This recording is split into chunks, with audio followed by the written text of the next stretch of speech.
Inductance of circular coil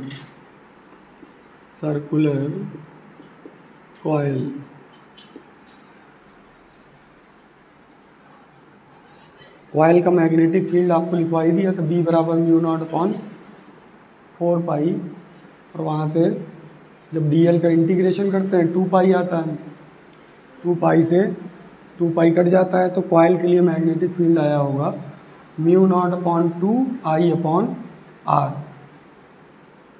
यहाँ पे लिखेंगे स्टार्टिंग पॉइंट, सबसे पहले डायग्राम बनाएंगे कॉइल का। कि हमने कोई सर्कुलर कॉइल बना लिया, सेंटर हमने शो किया O, radius small r suppose कर लीजिए, करंट का फ्लो एक डायरेक्शन में इंडिकेट कर दीजिए, मैग्नेटिक फील्ड क्रॉस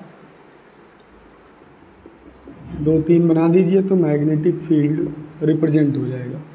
इसके नीचे लैंग्वेज लिखेंगे magnetic field of circular coil dash B is equal μ0/2I/r। अगर आप नंबर ऑफ टर्न 1 लेते हैं तो, अगर ऐसे ही बहुत सारे कॉइल बने हुए हैं तो यहाँ पे नंबर ऑफ इनका मल्टीप्लाई कराना पड़ेगा। तो यहाँ पे आप ब्रैकेट में इंडिकेट कर सकते हैं number of turn 1, B is equal μ0/2। यहाँ पे अगर हम NI लिख देते हैं NI/r, देन आप लिखेंगे number of turn capital N। ये फार्मूला आप इंडिकेट करेंगे। इसके बाद में आप लिखेंगे magnetic flux of circular coil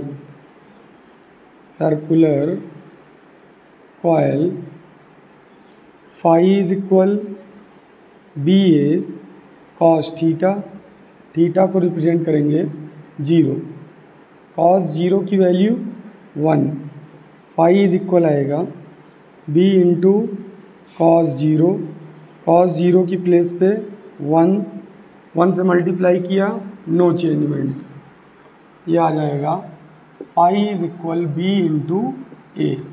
ये आपका चेंज इन मैग्नेटिक फ्लक्स आ जाएगा। सबसे पहले मैग्नेटिक फील्ड कॉइल के लिए, मैग्नेटिक फ्लक्स कॉइल के लिए।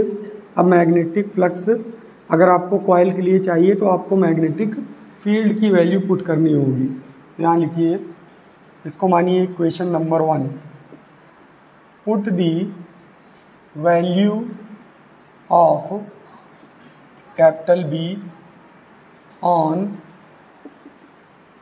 Equation second, phi is equal B की प्लेस पे आप लिखेंगे μ0/2 NI/r इंटू A। ये बात समझ में आई। अब सर्कुलर कॉइल का सरफेस एरिया कितना होगा, A की प्लेस पे आप लिखोगे πr², तो ये आ जाएगा ब्रैकेट में, यहाँ इंडिकेट करेंगे A की प्लेस पे πr², phi is equal μ0/2 NI/r into A की प्लेस पे πr²। इसको सपोज कर लीजिए इक्वेशन नंबर 3। फिर आप लिखेंगे according to self induction N phi is equal Li, N phi is equal Li।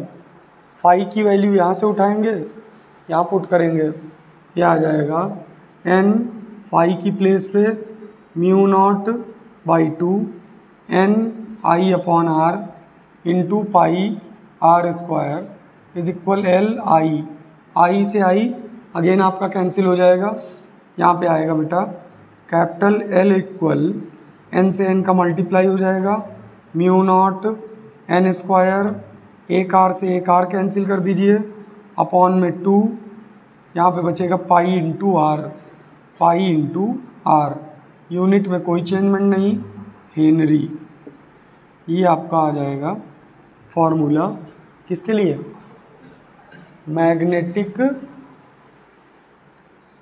Coil, यानी जो मैग्नेटिक फील्ड आपने फाइंड की थी कॉयल के लिए चैप्टर नंबर 4 में, जहाँ पे आपको मोशन ऑफ पार्टिकल बताया था, पीरियोडिक टाइम निकलवाया था, एम्पियर सर्किटल लॉ बताया था, उसी चैप्टर में आपको मैग्नेटिक फील्ड फाइंड कराई गई थी कॉयल के लिए।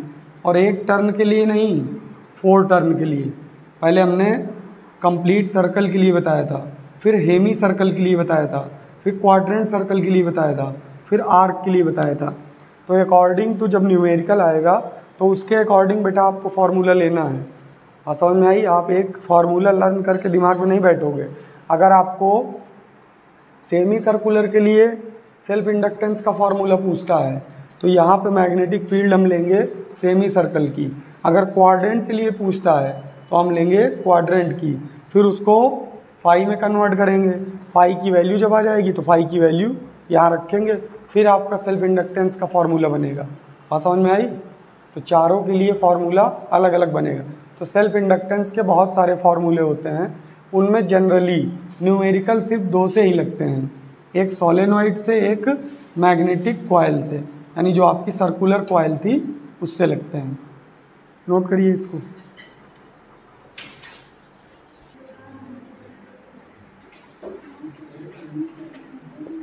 म्यूचुअल इंडक्टेंस, म्यूचुअल इंडक्टेंस में सेल्फ इंडक्टेंस में आपने कॉइल लिया था 1, म्यूचुअल इंडक्टेंस में आपको डबल कॉइल लेनी है। एक में करंट का फ्लो करना है, एक में करंट का फ्लो नहीं करना है। डबल कॉइल लेंगे हम, या हमने कॉइल लिया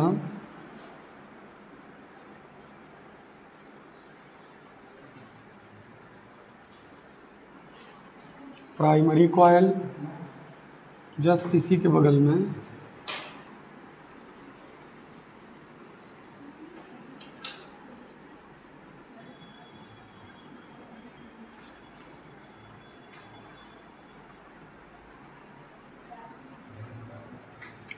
सेकेंडरी कॉइल। ये आपकी प्राइमरी कॉइल है, यहाँ पर आपको बैटरी लगाना है, कोई एक्सटर्नल करंट जो आपके इस कॉइल को करंट प्रोवाइड कर सके। यहाँ पे आपने बैटरी लगा दी प्लस माइनस, जिसका वोल्टेज V होगा, इसकी वजह से करंट प्रोवाइड होगा I।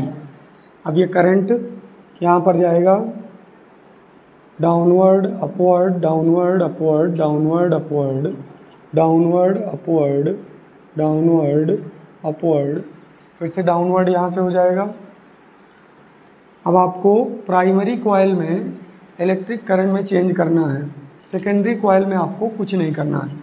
सेकेंडरी कॉइल में आपको कॉपर का वायर लेना है, कॉपर के वायर लेने के बाद में इसको सोलेनॉइड के फॉर्म में टर्न कर लेना है। उसके बाद में वायर, 2 वायर्स के जॉइंट के बीच में गैल्वेनोमीटर लगा देना है। ये क्या लगा हुआ है बेटा? गैल्वेनोमीटर। ये गैल्वेनोमीटर इंडिकेट करेगा जब आपके इस कॉइल में, यानी इस सोलेनॉइड में करंट फ्लो होगा। तो अभी हम इसको करंट प्रोवाइड करते हैं।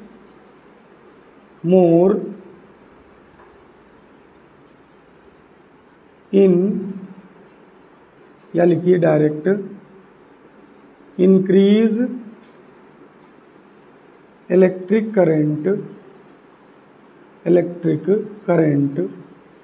In primary coil dash.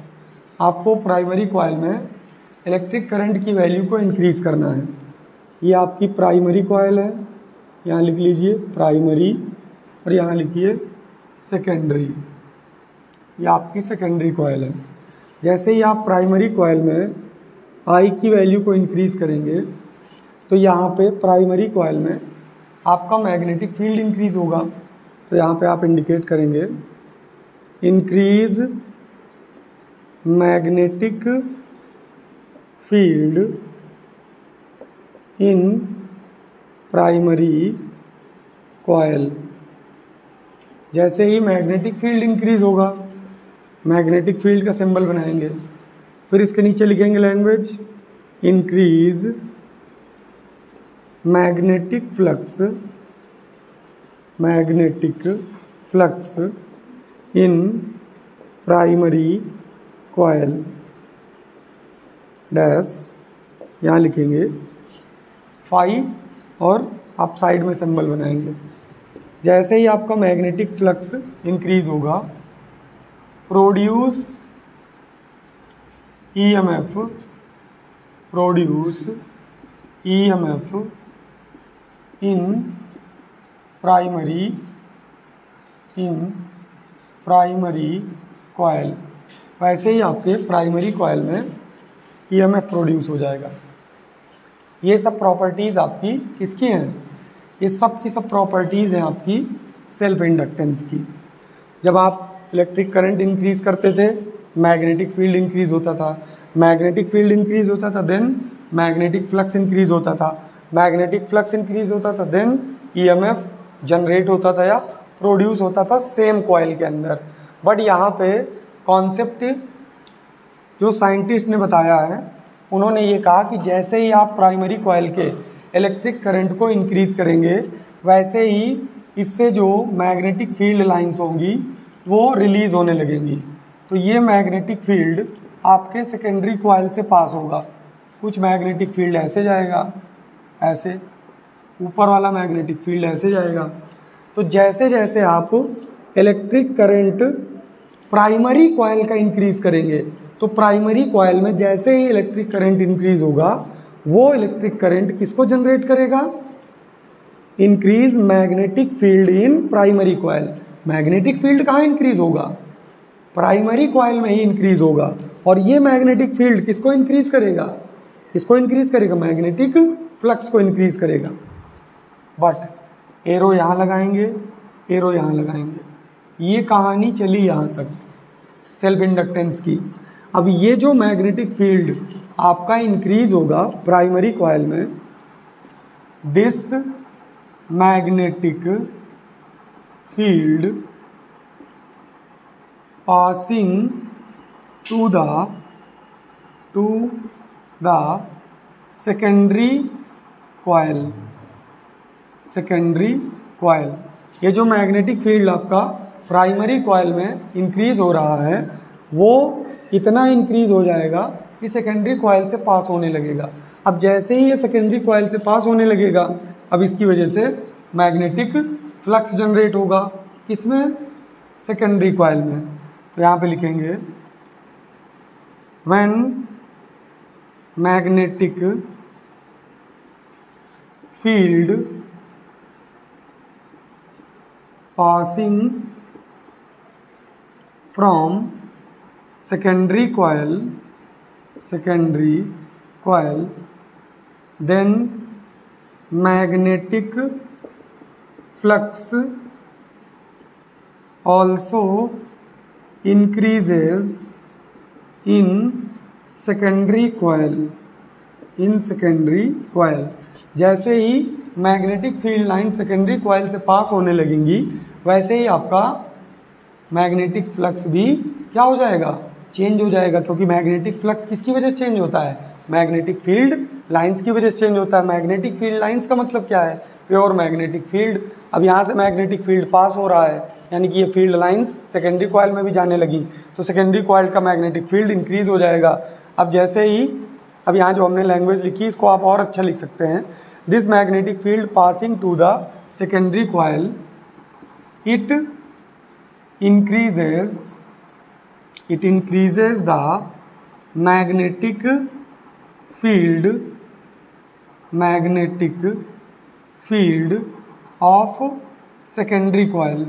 जैसे ही मैग्नेटिक फील्ड सेकेंडरी कॉइल से पास होगा, तो पास होने से होगा क्या? सेकेंडरी कॉइल का मैग्नेटिक फील्ड भी इंक्रीज होने लगेगा।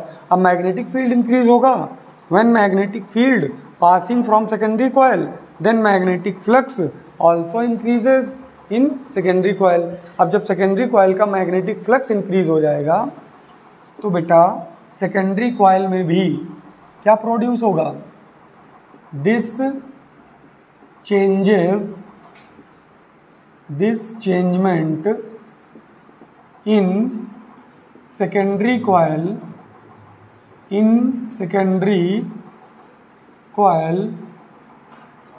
this changement in secondary coil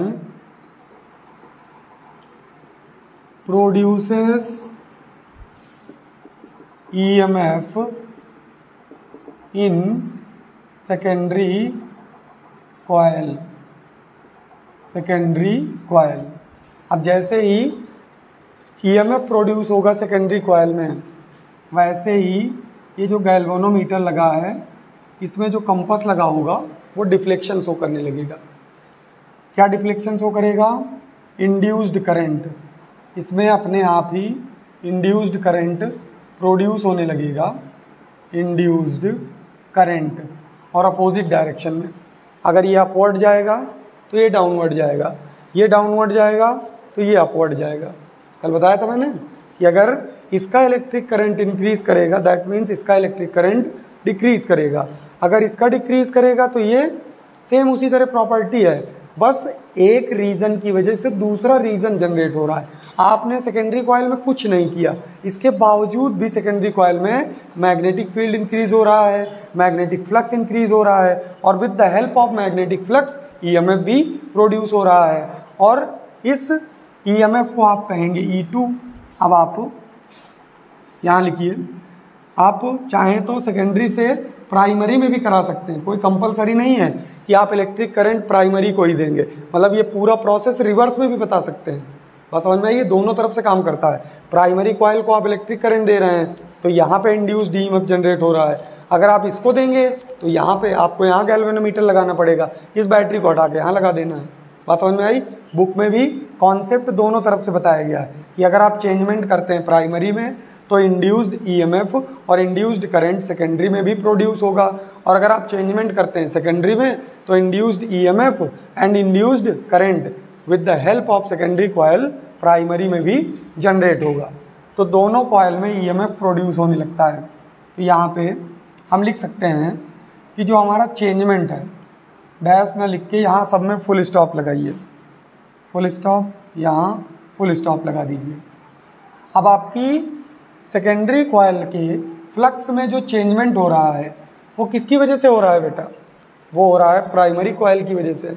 तो आपको यहाँ सिंबल अलग अलग लेने पड़ेंगे।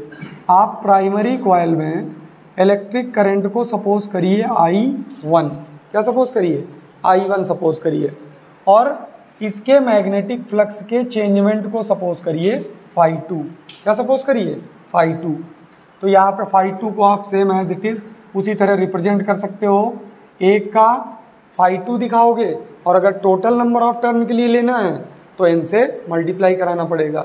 n क्या है, स्मॉल n हो जाएगा number of turn per unit length, and capital N क्या हो जाएगा, total number of turn in solenoid. तो चाहो तो रिप्रेजेंट कर सकते हो, ना चाहो तो कोई ज़रूरी नहीं है, सेल्फ इंडक्टेंस में ऑलरेडी लिखा हुआ है। तो यहाँ आप लिखेंगे φ2 is directly proportional to I1, जो आपका चेंजमेंट है φ2 सेकेंडरी कॉयल में वो φ2 है, और ये किसकी वजह से प्रोड्यूस हो रहा है, I1 की वजह से, क्योंकि मेन रीज़न क्या है, ध्यान से देखिए। सबसे पहले आपने क्या इंक्रीज़ किया, इलेक्ट्रिक करंट, तो φ2 का जो रीजन है वो इलेक्ट्रिक करंट होगा I1। प्रोपोर्शनल हटाएंगे, φ2 इज इक्वल, सिंबल आता है capital M I1, where capital M is equal coefficient of mutual inductance, इसी को कहा जाता है म्यूचुअल इंडक्टेंस कैपिटल M को। चाहो तो यहाँ से इसकी यूनिट भी लिख सकते हो, capital M is equal φ2 upon I1। Phi की यूनिट होती है वेबर, करंट की यूनिट होती है एम्पियर, और करके दूसरी यूनिट लिख सकते हैं हेनरी। देखिए म्यूचुअल इंडक्टेंस और सेल्फ इंडक्टेंस दोनों की यूनिट में कोई डिफरेंस नहीं है, दोनों की यूनिट में कोई भी डिफरेंस नहीं है। सेल्फ इंडक्टेंस आपका कल आया था N phi is equal L I. अगर हम यहाँ से भी इसकी यूनिट निकालें, एल इज इक्वल, यहाँ आप लिखोगे N phi upon I. N की कोई यूनिट होती नहीं, फाई की यूनिट हो जाएगी वेबर, वेबर एंड करंट की यूनिट हो जाएगी एम्पियर, और करके दूसरी यूनिट लिखोगे हेनरी। साइंटिस्ट का नाम था हेनरी, जिन्होंने सेल्फ इंडक्टेंस और म्यूचुअल इंडक्टेंस की पूरी कहानी समझाने की कोशिश की थी। तो यहाँ से आपका सेम फार्मूला आ रहा है वेबर अपॉन एम्पियर, यहाँ से भी आपका सेम फार्मूला आ रहा है weber upon ampere. Second unit इनके नाम से रखी गई थी हेनरी। तो सेल्फ इंडक्टेंस की भी यूनिट हेनरी होती है और म्यूचुअल इंडक्टेंस की भी यूनिट हेनरी ही होती है। तो एक फार्मूला आपका ये बन जाएगा m is equal phi two upon I. Second formula आप बनाएंगे कहाँ से बेटा, आप बनाएंगे EMF के फार्मूले से। तो आपका फाई टू सेकेंडरी कॉइल का है, तो EMF भी आप सेकेंडरी कॉइल का लेंगे। E2 is equal minus D phi upon D T. E2 is equal minus D phi upon D T. फाई के बगल में लिखेंगे 2, चेंजमेंट हो रहा था सेकेंडरी कॉइल में, इसलिए सेकेंडरी कॉइल में ही EMF जनरेट होने लगा। तो E2 इज इक्वल हमने लिखा minus D phi two upon D t. Mod लगा दीजिए, E2 is equal mod d phi two upon D t. Mod हटाएंगे, E2 is equal minus plus हो जाएगा d phi two upon D t. बात समझ में आई, d phi two upon D T. Phi two की वैल्यू आप यहाँ से ले सकते हैं, फाई टू की वैल्यू उठाइए MI1 यहाँ पे प्लेस करिए। E2 is equal D phi two, bracket में भी इंडिकेट करिए, phi two is equal MI1, यहाँ लिखा आपने MI1 अपॉन डी टी, ये आ जाएगा M कांस्टेंट है। E2 is equal MDI1 upon D T, इस पूरे को अपॉन में ले जाइए, तो आप इसको लिखेंगे E2 upon DI1 upon D T. एक फार्मूला आपका ये बन गया। यहाँ से भी यूनिट बनती है आपकी, यहाँ देखिए DT आपका ऊपर जाएगा, DI आपका नीचे आएगा, या फिर इसी की यूनिट पूरी एम्पियर अपॉन सेकंड में आप लिखते हो, तो M की यूनिट आप लिख सकते हो volt upon ampere upon second. ये सेकंड आपका ऊपर जाएगा, कैपिटल M की नई यूनिट बनेगी वोल्ट इंटू सेकेंड अपॉन, यहाँ आएगा एम्पियर एज इट इज़। कल इसके लिए भी सेम फार्मूला आया था, उसको भी यहाँ पे इंडिकेट करिए। यहाँ आया था बेटा, इसको अपॉन में ले गए थे, n बाहर आया था, तो यहाँ आया था L E upon DI upon DT। DT को ऊपर भेज सकते हैं, तो L का भी same as it is unit लिखेंगे volt into second upon ampere. कहीं से भी आप किसी भी फार्मूले से यूनिट निकालोगे तो यूनिट आपकी दोनों के लिए सेम आएगी, चाहे आप जिस फार्मूले का यूज़ करें। इसके लिए कल फार्मूला हमने निकाला था L is equal E DI upon D T, आज इसके लिए निकाला M E2 DI1 upon D T. अब ये तो मैंने आपको एक टर्म से बताया, अगर आप ये पूरा डायग्राम चेंज कर दो, कन्वर्ट कर दो, इसको सेकेंडरी कॉइल लिखा रहने दो, इसको प्राइमरी कॉइल लिखा रहने दो, इस बैटरी को रिमूव करके यहाँ लगा दो, गैल्वेनोमीटर को यहाँ लगा दो। तो पहले इसको नोट करो, फिर दूसरा टर्म भी बताते हैं। अभी इसकी डिफिनीशन भी लिखनी है।